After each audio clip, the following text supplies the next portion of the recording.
welcome to another wonderful episode of Paranormal Minds. I'm your host, Shannon Ray, and I'm so sorry we got a late start tonight. The software just wouldn't start, so the wonderful Yeti came to my rescue, and we got it all fixed and rocking and rolling, and Mr. Farkas has been extremely patient with me, and I'm so grateful to him. But without further ado, I want to bring in David, but I want to tell you first, he is a professional house healer and ghost rescuer. He is a thought leader, independent scholar, and master practitioner in the area of remote clearing and healing of land, buildings, people, businesses, and situation. David likes the term technician of the sacred, the literal translation of the word shaman. Sacred means sacred means secret or hidden, that which cannot normally be seen. I'm really frazzled tonight. That totally threw me for a loop. David has over 35 years of experience. The last 5 years he focused full-time on remote healing as a service for businesses and individuals, especially problematic real estate. He provides clearing and metaphysical coaching for individuals. A gifted, intuitive, and spiritual healer, he does remote energetic healing work, clearing real estate, people, businesses, situation. He works on cases involving buildings, land, people, negotiations, legal matters, travel, and situations of all kinds. He is also sought after humorous and controversial international speaker whose signature talk is titled, "Is Everything You Know About Ghosts is Dead Wrong?" David is featured in the book Rising to the Top with other luminaries including Jim Rohn and Les Brown. And without further ado, after a huge 10, almost 15-minute delay, I'd like to bring in David Farkas. Hi, David. How are you doing? I'm good. How are you doing, John? I'm going to get there. My nerves are going to come back down to earth at some point here. Yeah, take a deep breath. Well, it's one of those things, I just hate when everything goes wrong, and it just all went wrong within 5 minutes there. But we're all back on track, and we're going to talk about you now.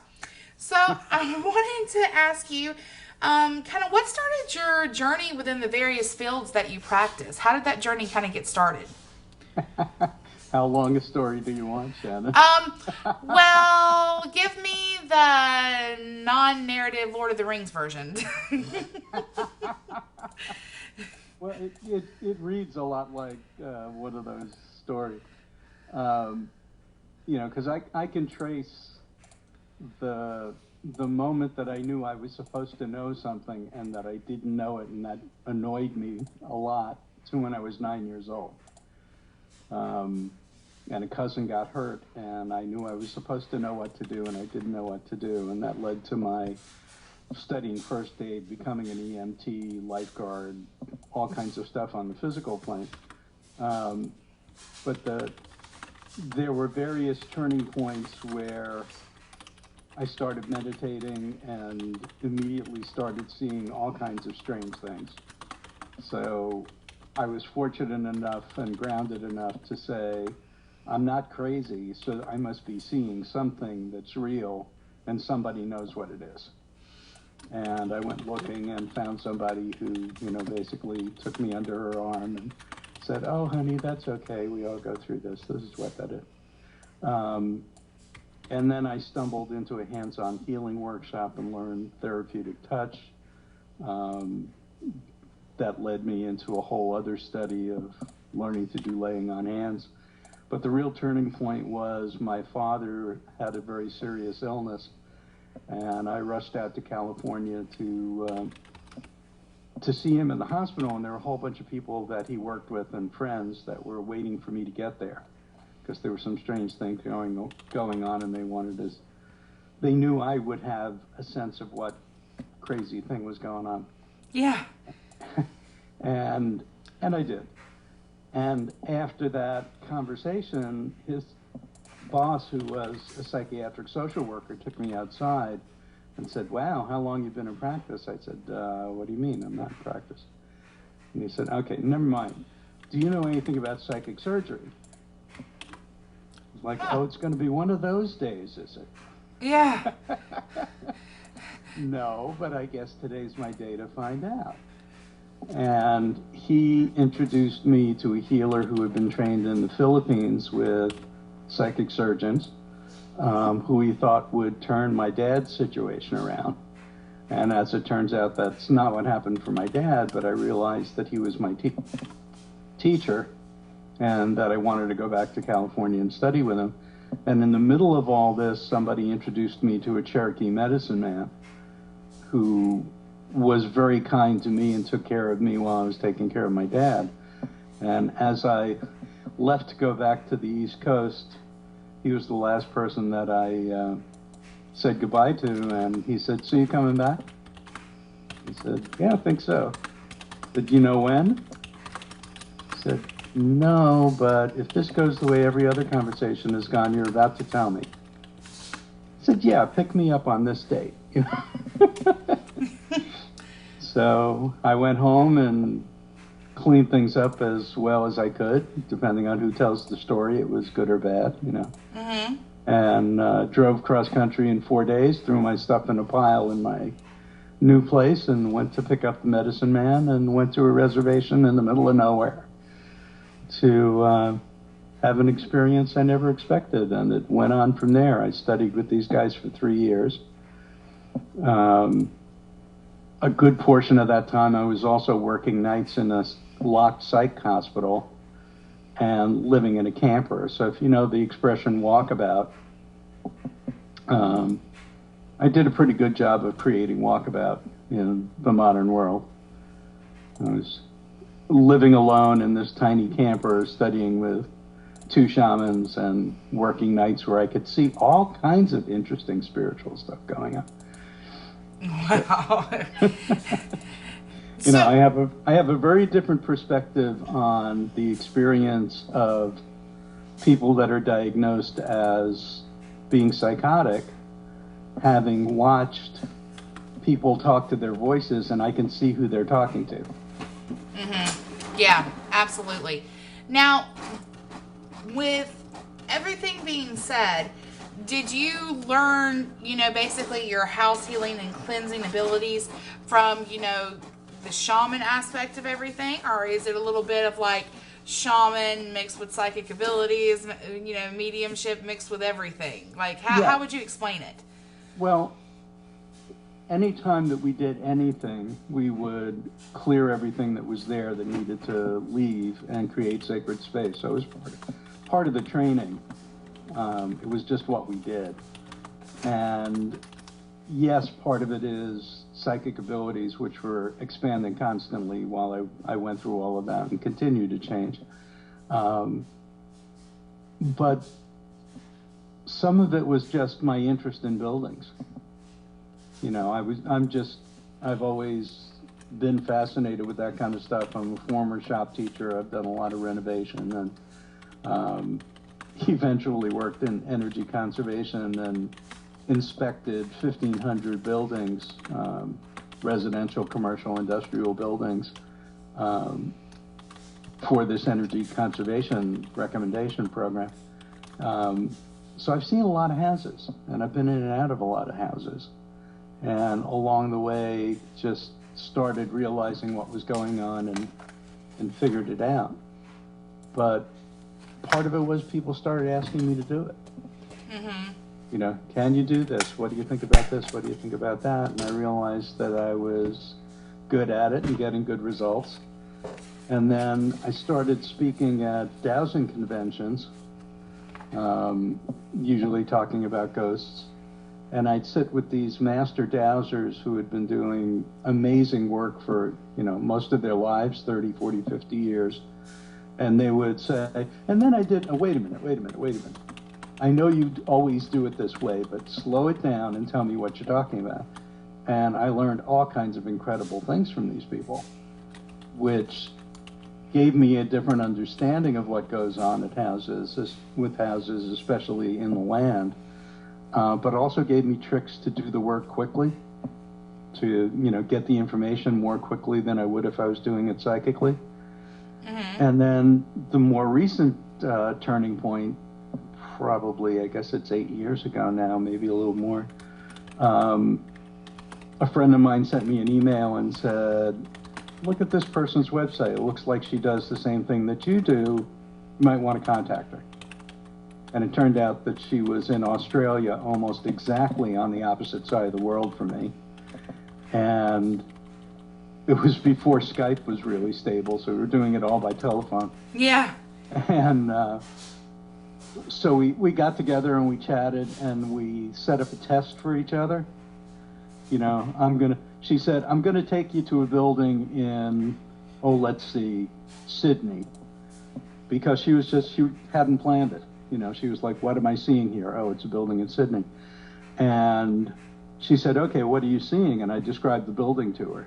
And that was my test that I could actually remote view the building. And then we each cleared it using our methodology and played tricks on each other. You know, left things behind for the other one to find.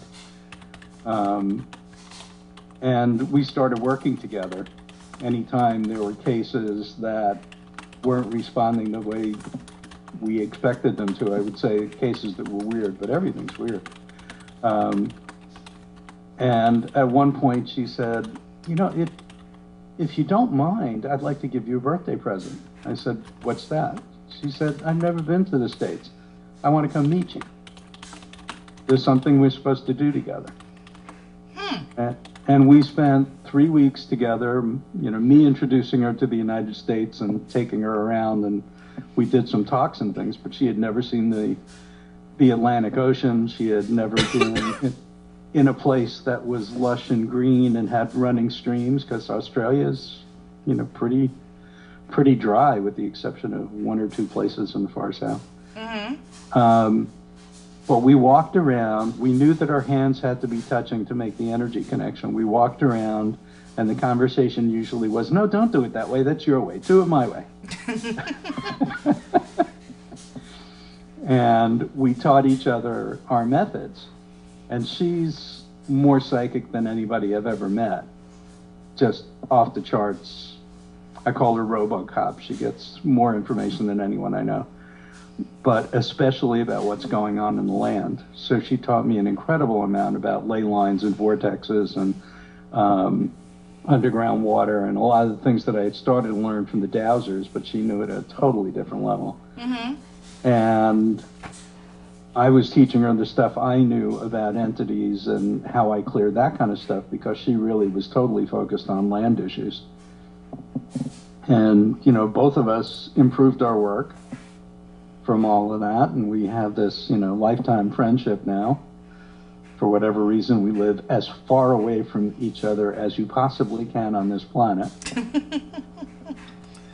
And so that was another turning point. But, you know, there are turning points like that all the time, where some new thing, conversation with a person, some attempt to do something which I thought I knew how to do it, but it's not working, so I have to try something else, and all of a sudden I'm getting all kinds of information I never got before. So, and there've been turning points like that, you know.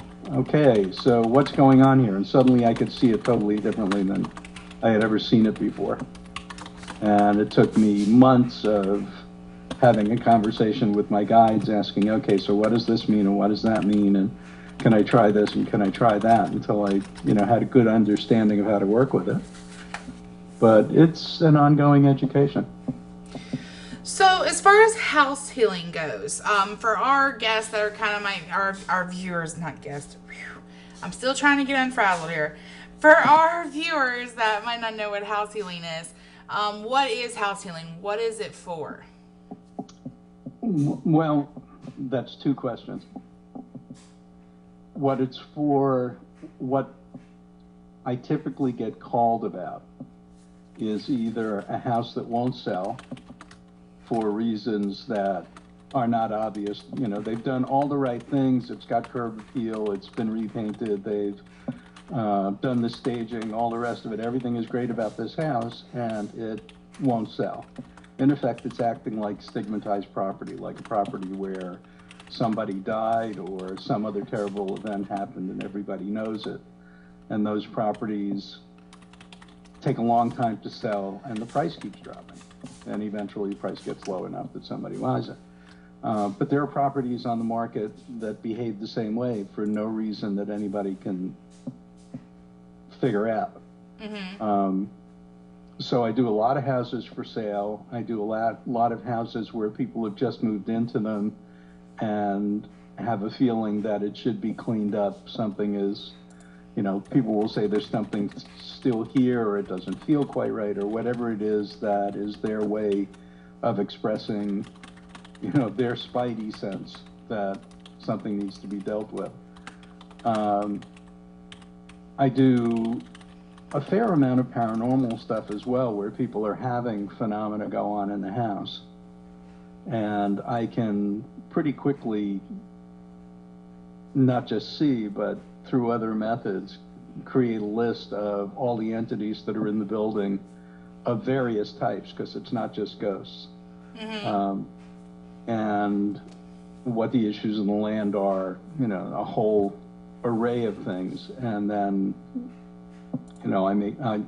I get all the information. I don't do it while I have the person on the phone. I do it separately because I work remotely and I just need quiet time to do it. Yeah. But mostly what I get is people either calling me back or emailing me and going, "Oh my God, the next day it felt incredible." My favorite is a gal in Las Vegas that's been my client for quite a while, and she says every time you clear the house, the air feels like I'm at the beach. That there's a scent and a feeling in her house that changes, but it's different in each place. Yeah. So you always have, so you obviously don't have to be on location for this house cleansing to work. If you don't have to be on location, what I'm trying to ask is it easier and more effective for you to be on location, or does it work the same remotely? There are certain things that are easier to figure out, and if you're on site. So, for example, I've told the story a couple of times this week about a mill building, which I wasn't asked to clear, but somebody said, "Oh, you got to see this place." And there was one section, it was being repurposed as offices and boutique shops and things. And there was one section that they just couldn't sell. So it was still big empty mill floor. And I got up there and I started giggling. And the gal who was with me was also psychic, but her abilities are not that finely tuned to ghosts. And I said, "Well, there are lots of ghosts here. They're from different eras because they're speaking in, a particular dialect of the time, and they're dressed similarly. But these three groups of people don't see each other, and they're walking through each other." Which I had never seen. I assumed that could possibly be true. Yeah. But I had never seen it before. So there's stuff like that I can see and figure out on site that's a bit easier, or I can walk to a place and it feels weird and put my hand on an object and get information about it, that kind of thing. On the other hand, I've done things like clear a psych hospital which the day before was full. They had a staffing strike and had to clear out the hospital. And my girlfriend at the time worked there and said, "Ooh, can we have the keys and clear this place?" No, we were young and stupid, which is redundant. Yeah. And so most of it was fun. Most of it was meeting interesting characters and fussing with them a little bit and helping them. But helping them. Now, in retrospect, what I was going to finish there is crossover. Do you assist lost souls in crossing over? And if you do, how do you, is it kind of like one size fits all? How does that work? Well, let's come back to it and let me finish the story. We got to one doorway which led to another hallway that only had 3 rooms on it, and all the rooms were locked, and it was very clear that these were isolation rooms, and it was one of the creepiest places I've ever been. And we were like, "Are we going to do this or not do this?" And so we cleared the 2 rooms that didn't seem so bad, and then went into the room that felt the worst. And I couldn't get a clear image of who was in there, but I could see where he was. And I walked right up to him. I don't know what I thought I was going to do. Psychic karate? I mean, it was stupid. Yeah.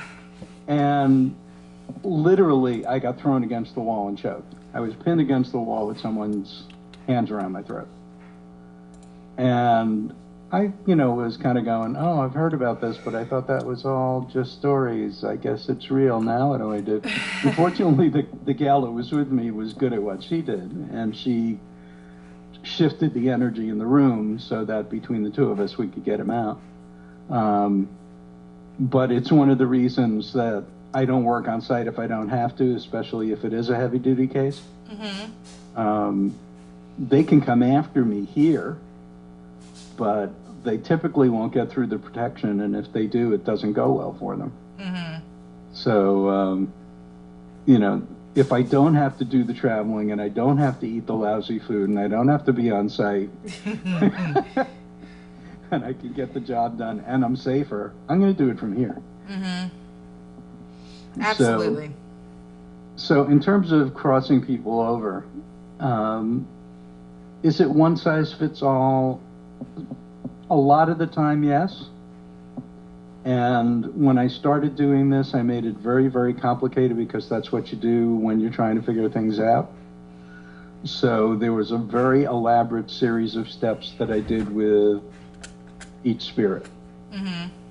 Figure out whether or not they knew they were dead, tell them that they were dead, tell them it's okay that you're dead, and that you're forgiven because there was nothing to forgive you for anyway, because God loves you, and here are the angels, and they'll take you into the portal. It was a long process, and it was even longer because I was doing it either with groups or with individuals. Mm-hmm.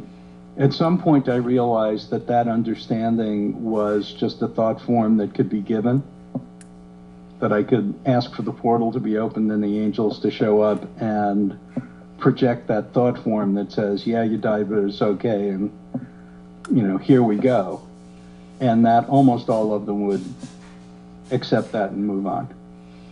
And then there are some that are too timid or too anxious or convinced that they've done something that's unforgivable, whatever it is, and there needs to be more attention given. But typically, I can go through the process without having an individual conversation with each spirit. And if you're doing a battleground or a psych hospital, it's not just the most recent spirits, it's everybody that got stuck there.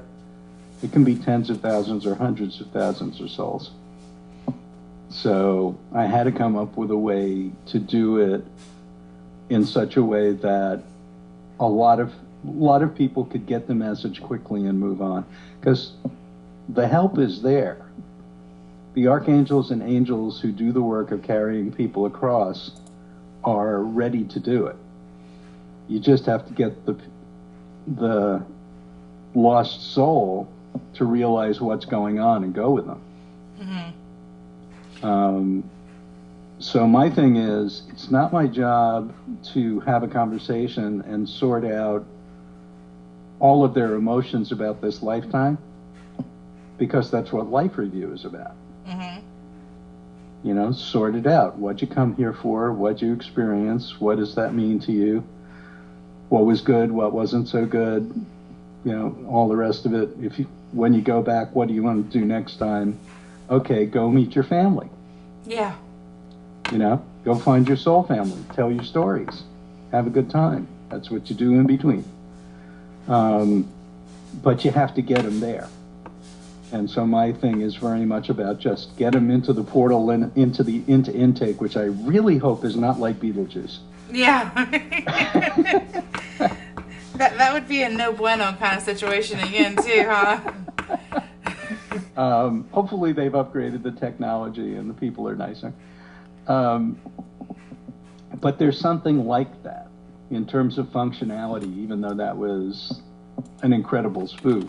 There is something like that bureaucracy that takes the people that are coming in, sorts out what needs to be sorted, has a counseling conversation with them and sends them on to where they're going to go with the information they need. And it's not my job. It's their job. My job is to get them there. Yeah. So I'm not a medium in the sense that mediums, one of the things that many mediums do is have a conversation with the spirit that allows them to work out their emotional stuff, give a message to a family member, whatever the pieces are, sometimes with the intention of crossing them over and sometimes not, but it's about the conversation. And my work is not about the conversation. My work is, hi, yes, you're here, and you're not supposed to be. So let's get you where you're supposed to be. We do have a question from the chat room, which we have. I don't know. I didn't have a chance to mention this to you before we started. Sorry. I don't really know what this looks like on your system either. I see myself on Skype here, but yeah, you won't see me, because if you see me, then they can't see me. And see, these are things usually I clarify with people if my software starts and does everything it's supposed to do. But I appreciate your leniency and flexibility with me this evening, because it went kind of haywire. But from the chat box, which we have and people can ask questions in, they want to know, why does it take someone to show the spirit the way? Isn't the white light appealing enough? Well, there are a lot of reasons that a soul doesn't cross over. And one of the most common ones is a sudden death. If you die so suddenly that you don't notice that you died, you kind of stumble around wondering what happened. Things aren't working, but you don't have anything in your consciousness that makes any sense for you to go, oh, I died, I better figure this out. Yeah. There's a wonderful movie, Just Like Heaven, with Reese Witherspoon, which they kind of ruin at the end, but it really, from my perspective, but it really gives a sense of what that experience would be like, of dying suddenly and being very confused. There are people who have beliefs that keep them intentionally from leaving, or keep them from understanding what happened. So if you are profoundly an atheist in the sense that you believe that when you die, your consciousness basically goes blank, that everything fades to black. If you're conscious, as far as you're concerned, you're alive. You have no concept of being conscious and being dead. And you never had an idea of angels or looking for the light, so even if you saw them, you wouldn't know what they were. It's all just confusing. So you still focus on your experience in the physical world, which isn't working anymore. And now you're stumbling around trying to figure out why you can't pick stuff up and why people don't hear you. Yeah. So again, it's a misunderstanding of what happened. It's very similar to people that die suddenly. So people that die in a battle or in any kind of conflict, a mugging, anything, they're so involved in that moment that they don't understand that their body no longer works. Yeah. And they just kind of stumble around not understanding what their circumstances are. But then there are people that are convinced that if they leave the earth plane is one level of it, or if they go any place at all, they will go to punishment. So they don't want to leave and go anywhere because they're convinced that they're going to go to hell. And the truth is that there are many hells, one for each belief system, that has a picture of what the punishment will be. But all the people that are there because they believe in that belief. So there's lots of people there and they all believe they're being punished, but there's nobody to put them there. And I know that because I've touched that several times and basically went, why are you here? You don't have to be here. But to give you an idea, there's also, this is not my story, it's a story of someone I know from a dowsing convention who was in Ireland doing research. And she was at the pub and they said, oh, you like ghosts and all that? Go down to the cemetery down the street. It's got lots of ghosts. Everybody knows there's ghosts down there. So these two cute women go down to the cemetery, and there's lots of guys from the pub who died who are down in the cemetery, and they're all wolf whistling and telling them how hot they are. And they're like, guys, you don't have bodies. Get over it. But why are you here? Oh, well, we've been drinking and carousing and fighting, and we know where we go if we leave, so we're just going to hang out here with our friends. And they stood there channeling the heart of God, showing them that they were forgiven and that they were totally accepted, and the whole cemetery cleared out in a heartbeat. Wow. So the belief system, any belief system that isn't, I am a blessed child of God that's loved and I'm going home, yeah, and keep people stuck wherever they believe they have to be stuck, whatever the fear is. So, but the other thing is, it's like any other thing in the physical world, and there are glitches. I've seen people get stuck for really stupid reasons. Yeah. So, you think everything is ordinary. I once asked, the angels that I work with, in an orderly universe, it wouldn't work like this. Why is it like this? And then when they stopped laughing, as they usually do, they said, what evidence do you have at all that this is an orderly universe? There is none.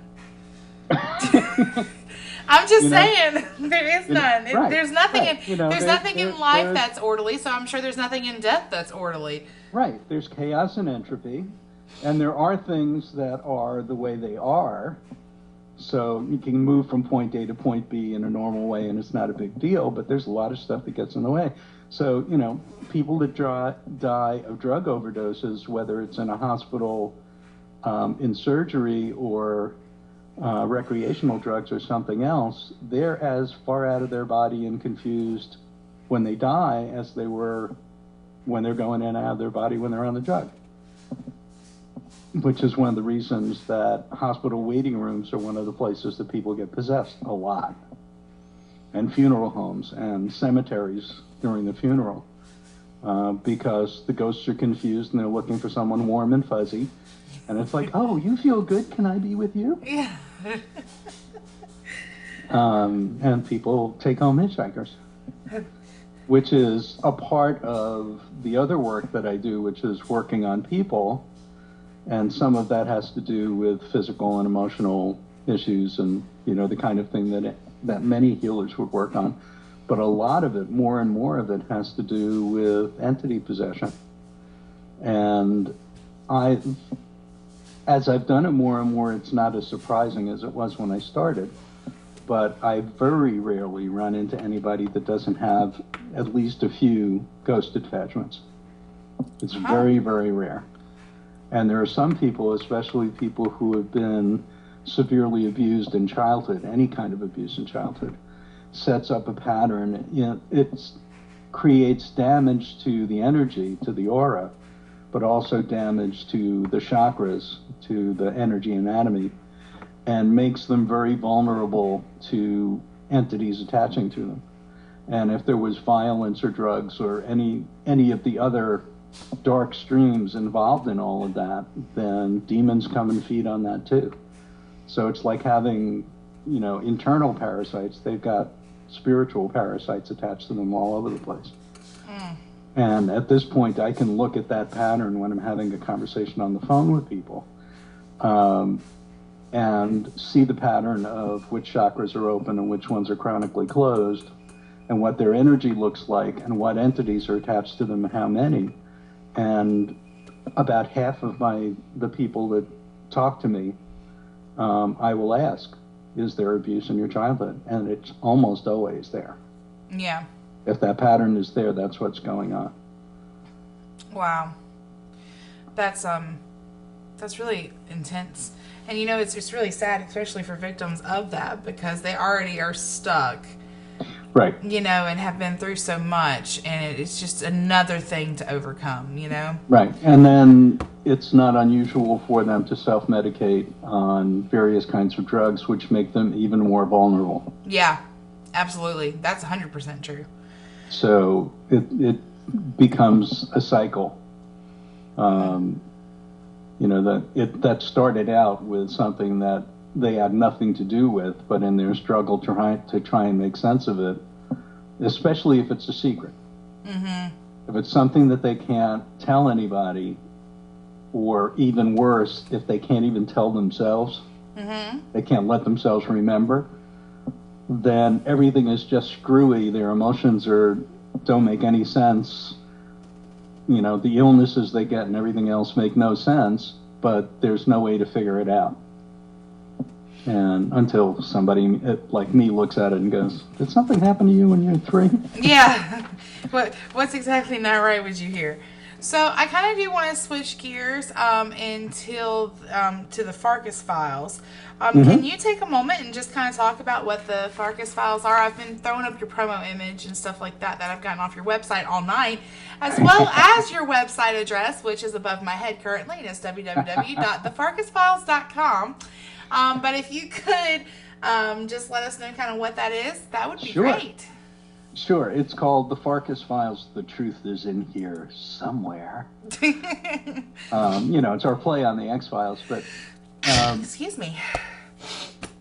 But it's one of many programs on empowerradio.com, and they're all focused on people improving their lives, you know, various ways of doing it. Several of them have a spiritual or paranormal focus. And I look for people mostly who are doing things with non-ordinary reality, whether it's a shaman or it's a medical doctor or a physicist or a dowser, whatever it is that they're doing things in the non-physical world. And I also frequently run into people that are not specifically doing that are working in some other way and doing their healing work or their science. But mostly that's my focus, and with 2 ideas. One, for people to get an idea of how much this perspective is going on, that it's not a small group of weirdos, you know. Yeah. It's this really wide range of people approaching it from lots of different ways, all of them getting results. And that's, you know, part of what I say to people that don't believe this stuff is like, yeah, I get why you're skeptical, but what do you do with the results? And, you know, and what do you do with the fact that this stuff is documented historically in every culture on the planet for the last 9,000 years, and they all talk about it the same way, have similar methods, and get the same results? Mm-hmm. You know, they can't all be wrong. So it's a very, very wide range of people. And the other aspect that I like to include in it is, the first thing I always ask people is, how did you get here? What was your walk about? What was the same thing you did? What's your story? Because there's a tendency for people to think you're different from I am, and that's why you can do this. You're special. And you know, are some of the people talented? Yes, but a talented person who doesn't find good teachers and work at it to develop their craft doesn't wind up doing amazing things.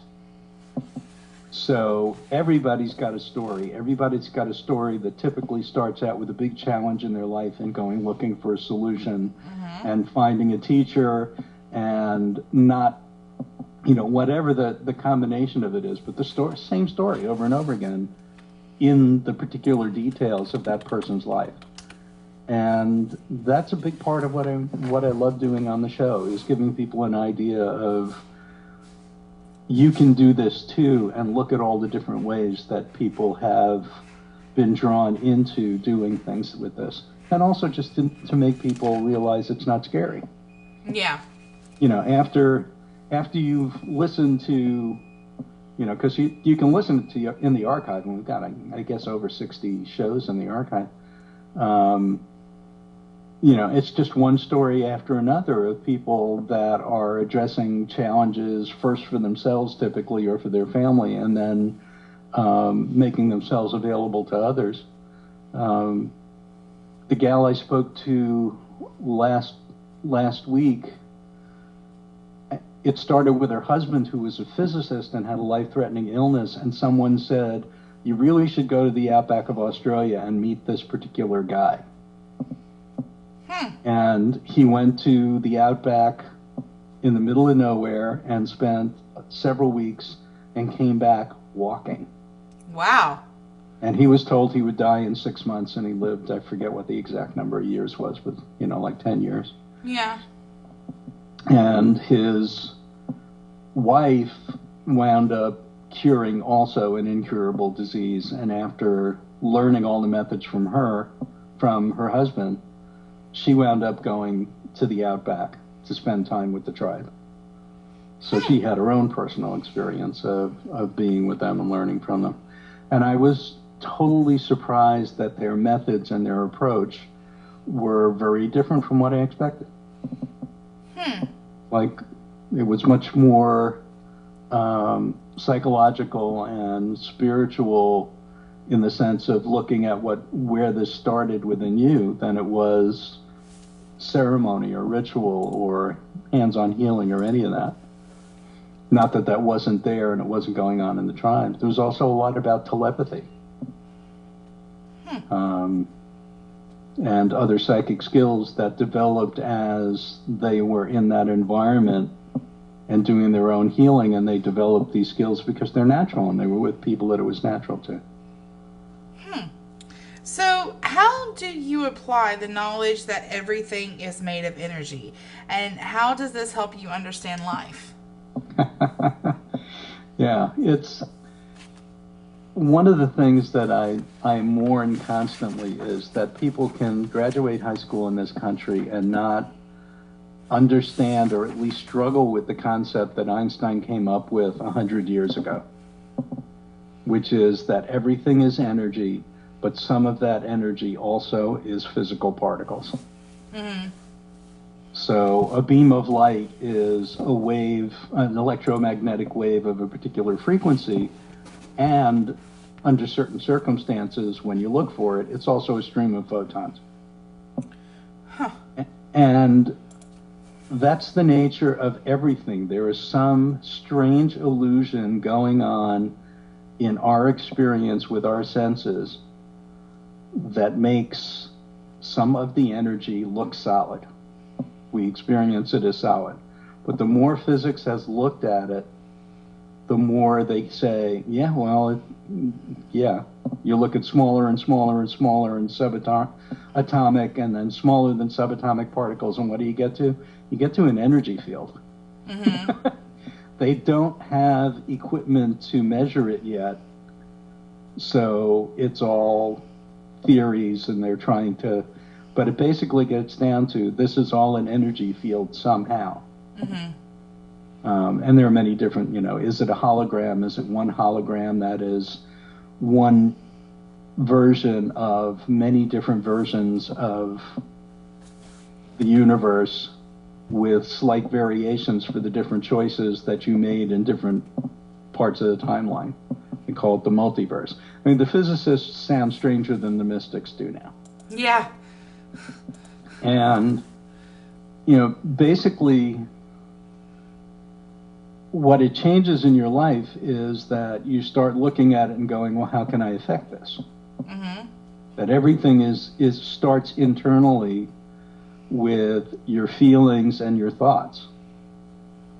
So if you're angry and you're struggling and you're projecting that out and everybody is terrible, what you're going to get is more of that coming back to you because it all starts with you. You're creating that reality.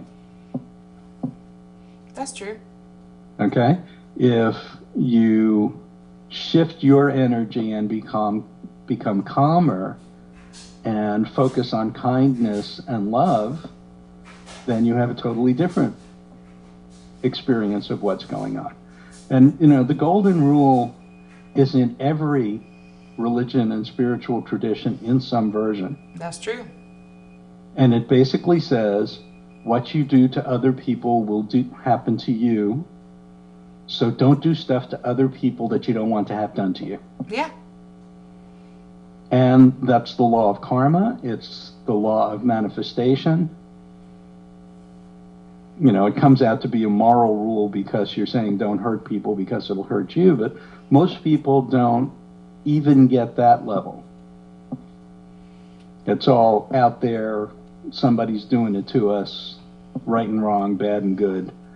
I'm like, no, we're all in this together. And Yeah. the more we move, the more we shift to a loving, kind consciousness and clean up, I think it was Goethe said, if everybody swept in front of their own doorway, the whole world would be clean. Mm-hmm. We have to clean ourselves up, and then we need to help our neighbors, which is how I see my work. If I was the village shaman, everyone would know who I was, and they would provide, a hut and food for me and everything else so that I could focus on taking care of everyone. Yeah. And, it doesn't quite work that way, so I've got to use the internet and PayPal because you can't bring me a chicken. Yeah, that's true. But it's basically the same thing. It's like, who needs help? What needs to be rearranged, fixed? What's out of alignment? What is the problem on the energetic part of this experience that needs to be cleaned up, fixed, manipulated in some way so that the physical part of it will manifest what's in the energetic part. So so basically what I do is clean stuff up. Stuff that got screwed up in the energy that's now manifesting as crazy things in the world. So how does that work out? It works out in all kinds of things. Everybody has heard about manifesting parking spots. Mm-hmm. And it's a good exercise because you really do want the parking spot and you're not too resistant to the idea that you might be able to get it. Yeah. But it's why asking for a free cup of coffee is another one. And someone gives you a free cup of coffee because you want the cup of coffee. You don't have anything in the way. But what people don't get is if you go to the parking lot and you say, there aren't any spaces, this parking lot's full, there aren't any spaces, I'll never get a spot. Well, you'll create that. And you'll never get a spot. Right. As soon as you realize that a parking spot is an event not just in space, but in time, and you only need one parking spot and it's only got to be there when you drive by, then people start pulling out of parking spaces to give you a spot. Mm-hmm. And it's that kind of shifting of circumstances in the physical world based on a change in consciousness that as you do it more and more, you realize it's all connected. It really is all connected, and it really all is about how you're playing with it. So, after a while, I just play with things to see how it'll work. So I took a very long trip where I was driving a long time, and I started being able to tell what was around the curves and what was going to happen next. You get in that kind of reverie state, which is semi-meditative. And I was getting all kinds of interesting information. But I also realized that I could kind of take my hand and push the stalled traffic, and it would move. Mm-hmm. And so I played with that, and, there were plenty of opportunities where the traffic was stalled, and I would play with it. Could I make it completely disappear? At that point, no. And I got home, I think my daughter was 11 or something, and she was used to Dad doing this stuff. And we pulled up to a traffic light, and she was used to my snapping my fingers and the traffic light changing. And so we pulled up to the traffic light, snapped my fingers, the light changed, and the cars didn't move. So without thinking, and she had never seen it, I just did the thing pushing with my hand, and the cars moved. And she was like, "When did you figure that out, Dad?" So it's a step-by-step process of going, I wonder if, and taking more and more responsibility for your side of the energy equation, but also saying, how much influence do I have? Mm-hmm. What can I do here? And people over centuries have been afraid of this stuff because if you can do things, then you can hurt people. That's true. And all of the traditions have as their basic rule, first do no harm. Mm-hmm. Because whatever you do to anybody else is going to come back on you. So don't be stupid and do stuff to people because it's going to hurt you. Yep. If you understand what all this is about, the only thing you can do in the world is good, because anything else will hurt you. And you don't want to do that unless you're a psychopath. Right. And there are certainly enough of them demonstrating what they do. Yeah. So, it's not like everything I do is trying to do something that manipulates things from the energy. But, a lot of it is. Like, would this work? Would that work? And someone calls me up with a situation and go, I've never done that before, but I can apply all the clearing techniques I've used for negotiations, for court cases, for, contracts that wouldn't go through, assorted other things. And hopefully, if we clean up the same kinds of issues that I've cleaned up in the past, it'll work the same way in this situation. Yeah, absolutely. And, try something new, and it's like, look at that. That works that way. All right, now I've got a new little protocol in the back of my head that I can say, when this, do that. Yeah. But I've been doing it now for 35 years. Been doing it. The website needs to be updated. The business has been around for almost 10 years now. It's been a long time. Yeah. You definitely have some experience under your belt, that's for sure. So, and I love helping people. I've been a teacher, I've been an EMT, I've been a lifeguard. I've done all kinds of stuff. The theme is always helping people. Absolutely. Well, I do want to thank you so much for being patient with me tonight, and your hair looks wonderful. Thank you. Yeah, for those of you that wonder why she said that, we had a joke about if it was going to be video, I had to have hair and makeup. But it looks great. I mean, your hair looks wonderful.